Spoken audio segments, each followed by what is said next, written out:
Il était une fois, dans un royaume connu de tous sous le nom de Salako, une famille très riche et influente appelée Ema. Les Ema étaient si fortunés qu'ils possédaient plus de terres que le royaume lui-même. On racontait que leurs ancêtres avaient eu la chance de découvrir de l'or sur leurs terres, qu'ils avaient ensuite vendu aux Occidentaux. Leur richesse était telle qu'ils étaient plus respectés que le roi de Salako. Les Ema résidaient dans un immense manoir construit à Salako, qui comptait tant de chambres qu'il pouvait accueillir toute la communauté. Ce manoir était plus grand et plus beau que le palais royal. Les Aas et leurs différentes familles vivaient également dans ce manoir. Ils avaient de nombreuses servantes et serviteurs pour satisfaire leurs besoins, et ils vivaient en paix et en harmonie. 10 familles étaient sous la direction du fils aîné et le plus riche, nommé Epi. Cependant, Epi n'était pas instruit. C'est pourquoi il avait épousé une très belle femme nommée Angela, qui se distinguait des autres femmes de la famille. Angela était très intelligente, et Epi lui avait confié la gestion des affaires et des finances du manoir. Toutefois, Angela était également arrogante et prétentieuse, consciente de son intelligence supérieure par rapport aux autres femmes de la famille. Elle les traitait durement, ce qui les amenait à la craindre.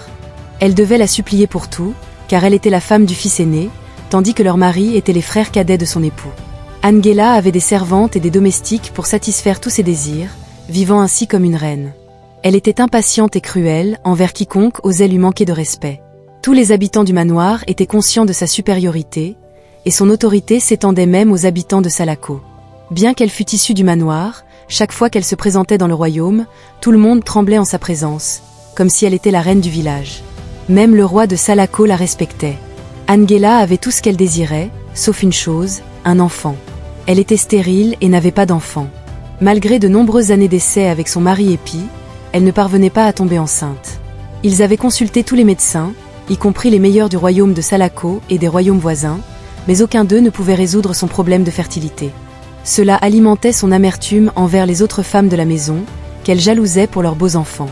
Un jour, une des servantes d'Angela, fidèle, tomba malade, mais elle avait peur de l'informer. En apportant de la nourriture à Angela, elle trébucha et tomba, n'étant pas assez forte. En colère, Angela gifla la servante et la chassa de la maison. Elle ordonna ensuite à son homme de main d'aller chercher une nouvelle servante dans le village. Après quelques heures, son homme de main ramena une jeune et belle femme de chambre, nommée Cha.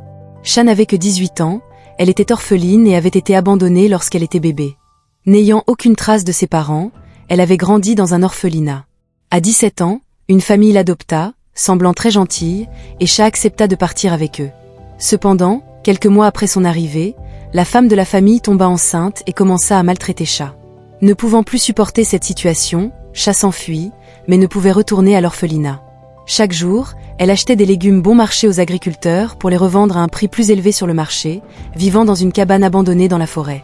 Lorsque l'homme de main d'Angela se rendit au marché à la recherche d'une nouvelle servante, promettant un bon salaire, Cha se porta volontaire pour le poste, sans savoir qu'elle allait devenir la femme de chambre d'Angela, la plus redoutée du royaume de Salako. Contrairement aux autres servantes, Cha était différente. Tandis que les autres servantes riaient et discutaient ensemble, Cha restait seule, ce qui attisait la haine d'Angela. Cette dernière percevait Cha comme fière et arrogante, ignorant que Cha avait une enfance difficile et isolée. À la moindre erreur, Angela se jetait sur Cha, la giflant ou la battant. Cha souhaitait partir, mais comparé à la cabane où elle vivait et vendait des légumes sous le soleil brûlant, endurer la brutalité d'Angela semblait être une meilleure option.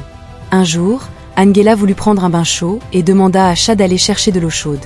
Cha s'exécuta, mais en versant l'eau dans la baignoire, Angela plongea sa main dans l'eau et s'enfuit en colère, criant à Cha que l'eau était trop chaude. Dans un accès de rage, elle récupéra la bouilloire d'eau chaude et l'éclaboussa sur le corps de Cha.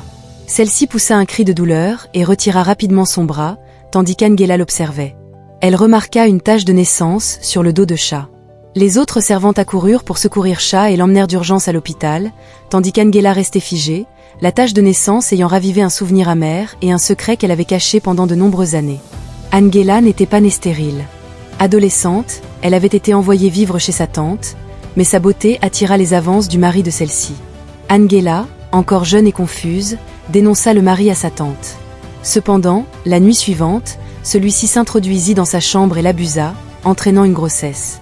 Sa tante la chassa alors de la maison.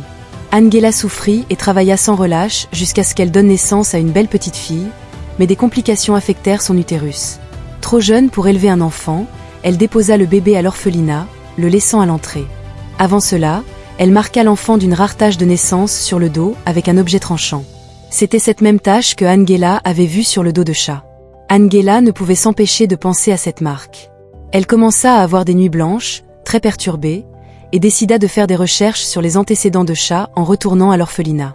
Finalement, elle découvrit que Chat était en réalité sa fille. Angela se détestait d'avoir maltraité Chat sans savoir qu'elle était sa propre fille, alors qu'elle désirait tant avoir un enfant. Lorsque Chat se remettrait de la brûlure infligée par Angela, une grande cicatrice permanente marquerait son visage, résultat de l'eau bouillante. Angela ne pouvait plus supporter ce fardeau et finit par avouer à tous dans le manoir que Shama était sa fille. Elle révéla ses secrets à tout le monde, accablée par la douleur et le regret, elle subit un accident vasculaire cérébral qui la laissa paralysée. Bien que tout le monde l'acceptât comme sa mère, Angela se retrouva confinée à un fauteuil roulant pour le reste de sa vie. Chaque jour, elle vivait dans le regret de ne pas avoir pu voir sa fille et de la cicatrice qu'elle lui avait infligée au visage. Elle aurait souhaité être gentille avec tout le monde au lieu d'être méchante, mais il était trop tard. Assise dans son fauteuil roulant, jour après jour, matin et soir, elle observait les autres la mépriser et l'ignorer. Si elle avait été bienveillante envers eux, ils auraient été là pour elle maintenant qu'elle avait besoin d'aide.